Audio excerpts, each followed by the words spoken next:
Well, what's going on, guys, and welcome back to a new video. For those of you that are new to the channel, my name is Joshua Daniel George, a social media marketer and online coach, and in today's video I want to discuss why you need to build a team around your social media marketing agency. No, I don't waste no time.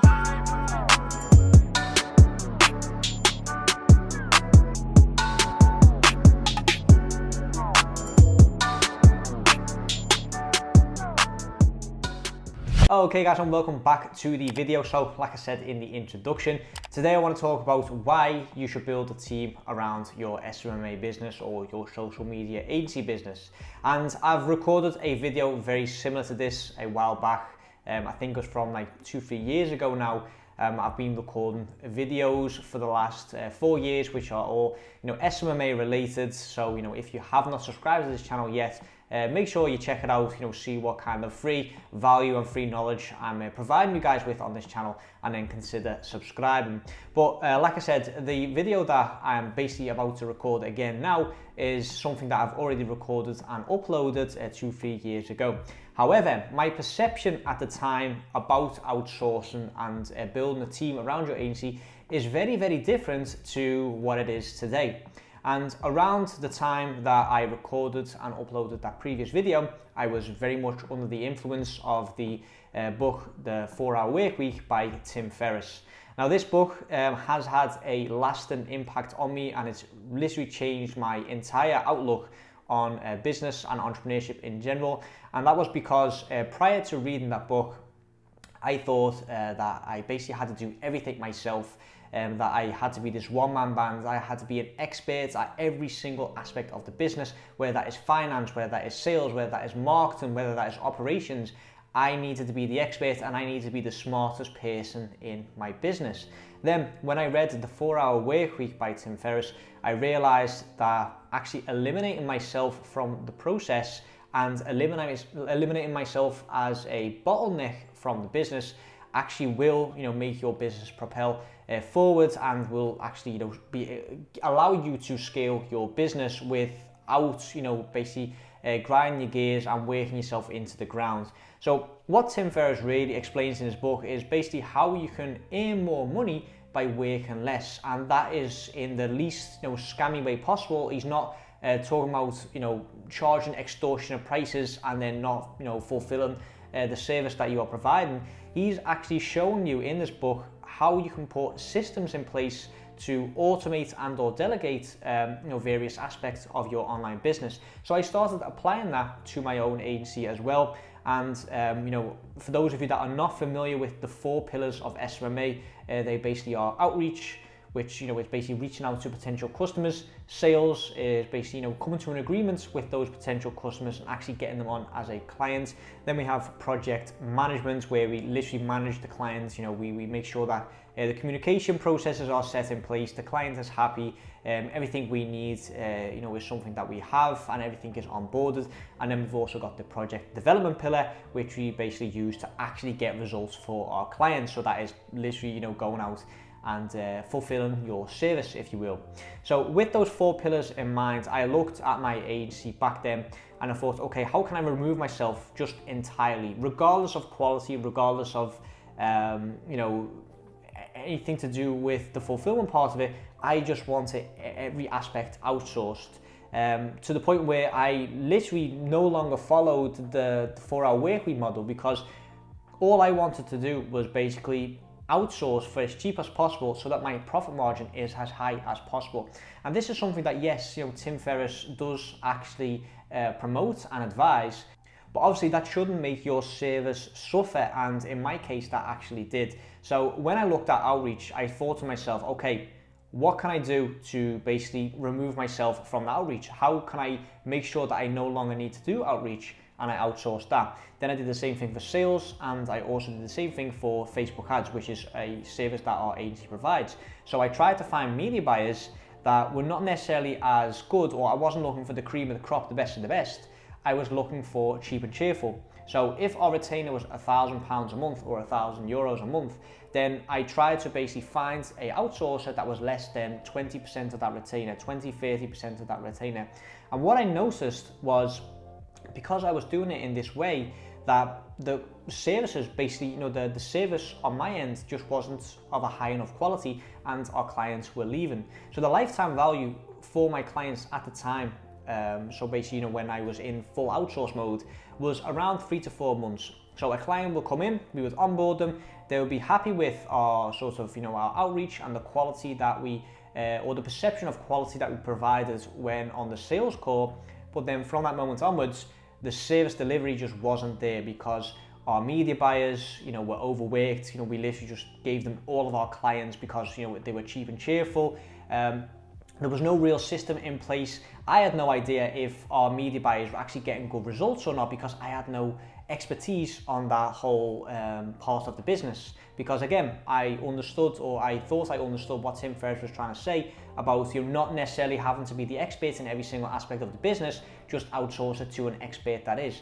However, the big issue with that is that if you do not understand Facebook ads, or if you do not understand the fulfillment part of the service that you are delivering, then you don't actually know if your media buyer is actually doing a good job. So back then, I basically realized that, okay, I can no longer, keep doing this in this way, because every single time I lose a client, I need to go back out there in the trenches and find myself a new client.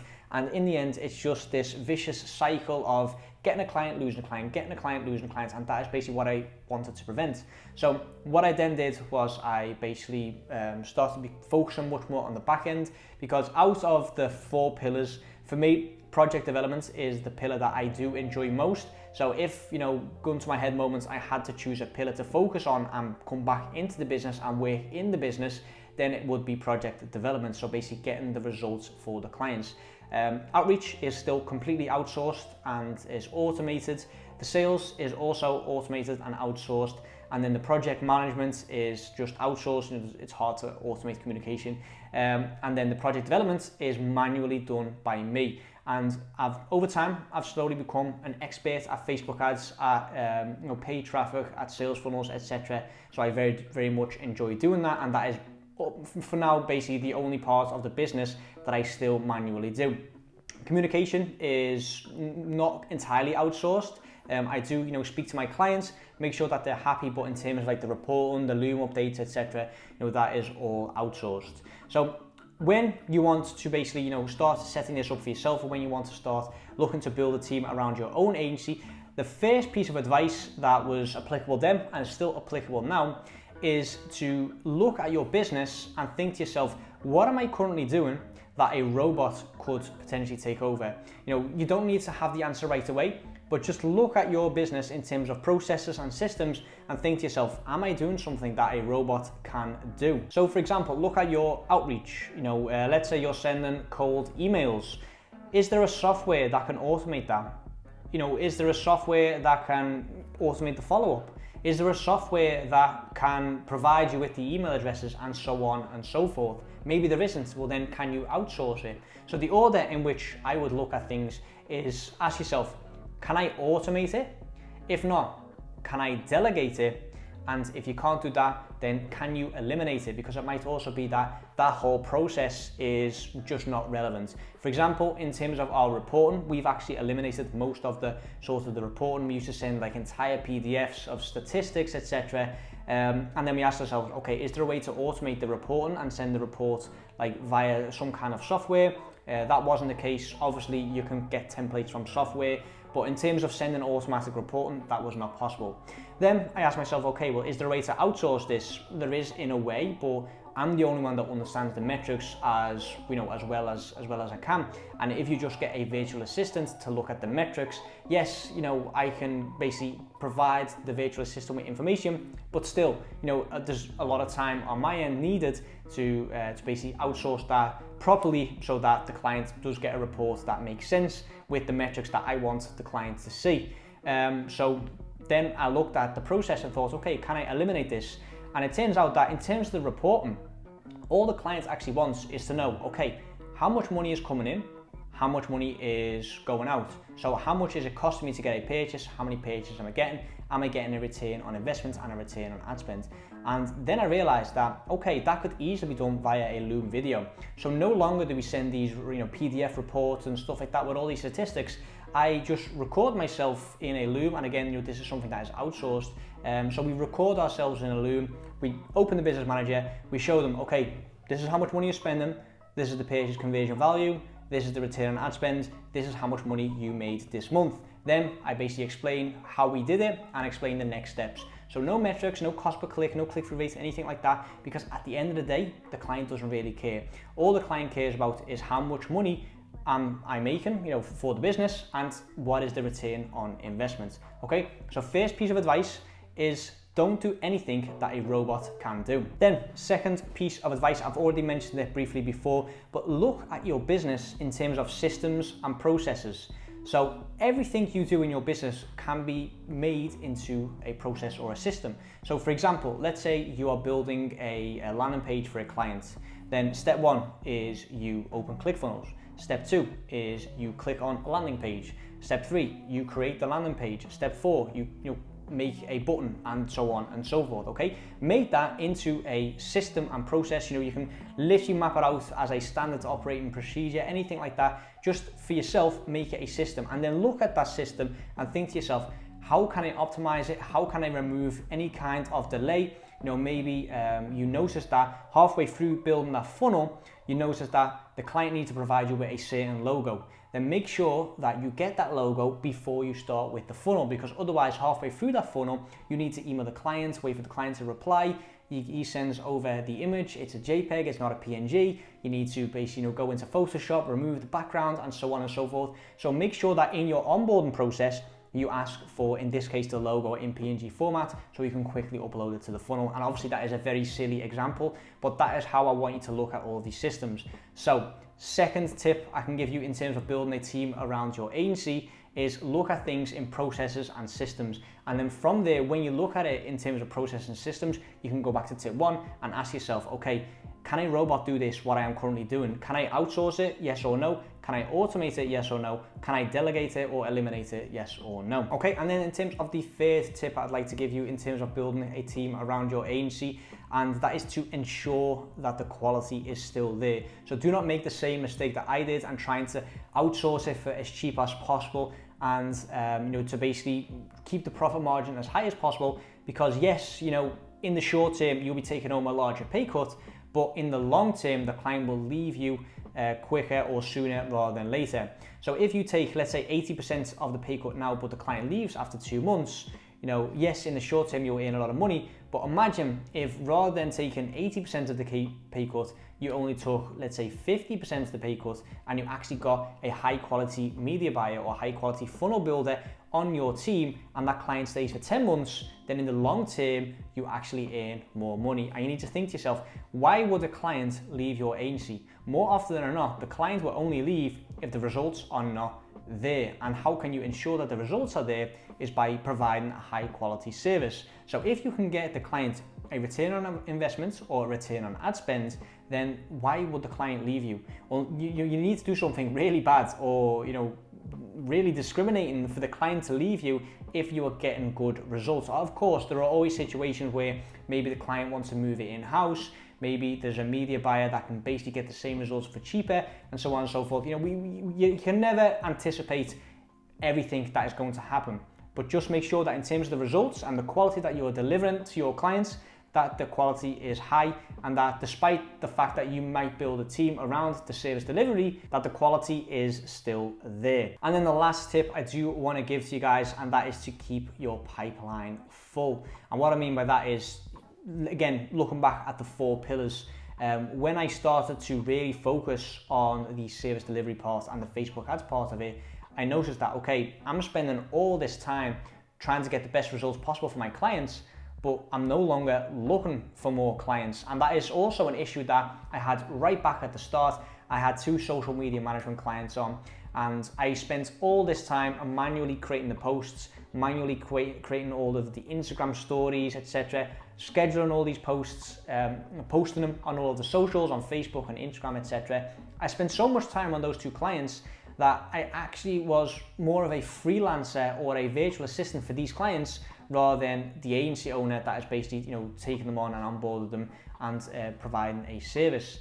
And what I noticed is, because I'm spending so much time on these 2 clients, I didn't have time to actually reach out to more businesses and get more businesses in. And again, this is also something that I noticed the sort of second time round when I focused very much on the service delivery, which back then and still is, Facebook ads. That because I was trying to get the best results possible for my clients, I wasn't getting any new clients in. So even though the back door was shut, which means that the clients didn't leave because the results were there was no more clients coming in, and you basically plateau in terms of the agency. Your clients don't leave, but no more clients come in. You're sort of in limbo, you almost hit a glass ceiling, right? And that is when I realized, okay, if I want to focus on the back end, I need to automate and or outsource the front end. And that is when I basically set up the hybrid outreach system. That is when I got my cousin on board, who is basically now my head of operations and oversees the entire agency as well. And that is when everything started going more smoother, because despite the fact that, yes, I was very much focused on the fulfillment, the pipeline was still full and was still getting more and more clients in. Now, I know what you're all thinking. Yes, this sounds great, but first of all, how do we build a team, etc.? You haven't discussed anything like that. You've just told your little story, and you gave us some vague examples, but other than that, you haven't given us any specific advice. So in terms of advice and how you can do this for yourself, first, you need to find a place where you can find those outsourcers, and then obviously you need to figure out for yourself what part of the agency you want to outsource. And literally everything you can think of, every process that you are currently doing in your business can be outsourced. And that is another sort of misconception that I had right back at the start. I thought that I was the one that had to do all of this and no one else could do it better than I could. And I quickly realized that there are much better graphic designers out there. There are far better media buyers out there. There are far better, salespeople out there. There are people that can do outreach twice as quickly as I can, and so on and so forth. So yes, it's very tempting to go for cheap and cheerful, but there is a very high quality, media buyer out there that could be a perfect fit for you if you're willing to basically, open up to that and open your eyes to the fact that yes, the quality can be there. And yes, you might need to take a larger pay cut, for this media buyer to come on, but if that ensures the client for a longer time, that the client stays for a longer period of time, then that is a good decision to make, in my opinion. So where can you find these people to build a team around your agency? The first place I would probably look is Facebook groups, and there's a little tip that I do want to give you about Facebook groups is don't go for the entrepreneurial Facebook groups, because we don't really want another entrepreneur in the agency. We want someone that is more than happy being the number two, and isn't likely to just look at our business model, take it and try and build it all himself, okay? We need someone that is willing to work in a team. So Facebook groups is a very good place to start. You'll get a lot of high quality appointment setters, high quality salespeople, high quality media buyers in those Facebook groups. You just need to know where to look, and you need to build up that relationship first and make sure that that person doesn't necessarily have the same entrepreneurial tendencies as you do. Second place you can look is just literally within your own network. On Instagram, you can put up an Instagram story and just say, hey, listen, I'm working on this agency business right now, and I basically need a graphic designer or an appointment setter. This is what I can offer. Slide in the DMs if you are interested. Third place, and probably the most common place, is freelancer websites. So Upwork.com, Fiverr.com, peopleperhour.com, and so on and so forth. And again, just my 2 cents here, make sure that you do go for quality rather than just go for cheap and cheerful. You can find cheap outsourcers that can provide a good service, but you do need to be very, very critical of who you're taking on, and make sure that you do ask for portfolio material, you get them on a call, you really do qualify the business, or the person, not the business, the person, and make sure that you can see what he can actually do, rather than he just sending you some screenshots and say, yes, this is something that I can do. So actually get this person on a call, be skeptical, show him the business manager and say, okay, what would you do in this situation, and so on and so forth. And then lastly, you can also look on LinkedIn. And the great thing about LinkedIn is the fact that you can literally search by job title. And yes, some people will be already working for a business, but there are a lot of people out there that do actually want to work for a startup or work from home. There are so many perks to working for an agency, especially nowadays. You can just work from your laptop. As long as you have Wi-Fi, you are good to go. So LinkedIn is another place that you can also find anyone that can basically take over a certain aspect of your agency business. Okay, and then lastly, before we wrap up this video, how or what aspects of the business do I recommend you outsource? Well, for me, the Facebook ads, so the fulfillment and the development part is just done by me. What I have outsourced is the outreach, so basically, getting clients in or getting calls in, with potential clients. So, they're reaching out, the initial contact point, getting them to fill out that calendar link. Anything like that is outsourced. Then the sales part is also outsourced. And what I mean by outsourcing, not necessarily someone in a third world country that's taking those calls. No, I've actually got a full-time employee doing this.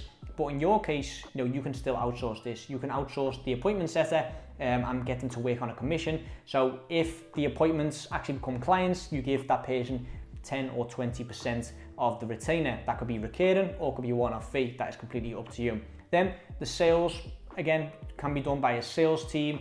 You can hire someone which will, that person will also get part of the retainer, either a high upfront fee, so maybe like 40% one time, or 10% recurring for every month that client stays with you, and so on and so forth. Then project management, what you can do is hire an assistant that basically does all the communication with you and the client, make sure that the client gets replied to on time, etc. It also checks, whatever you're using, the Slack channel, and so on and so forth. And then of course, the project developments, you can hire a media buyer, you can hire a graphic designer, and all of these people are, like I said, available in Facebook groups, Instagram DMs, freelancer websites, LinkedIn, you name it. You can definitely find them if you look hard enough and make sure that you qualify these people, to the best of your abilities. But anyway, that is all I've got for today. Hope you got something out of this video. If you like this video, please leave this video a thumbs up and subscribe to the channel for more if you like content like this. Also, if you want, you can leave a comment down below with anything that you'd like to see from this channel next. I'm basically coming to the end of my content plan that I've created for me. There's a few more videos that I do definitely want to put out there and that are already on the calendar and set in motion. A few watch me build videos because I know that you guys do love those. We've also got the housewarming video coming very, very soon. We've got a few more like live type videos, do Q&As, etc. So a lot more content coming your way, but for now I'm going to wrap up this video here. Thank you so much for watching, and I'll see you all in the next video.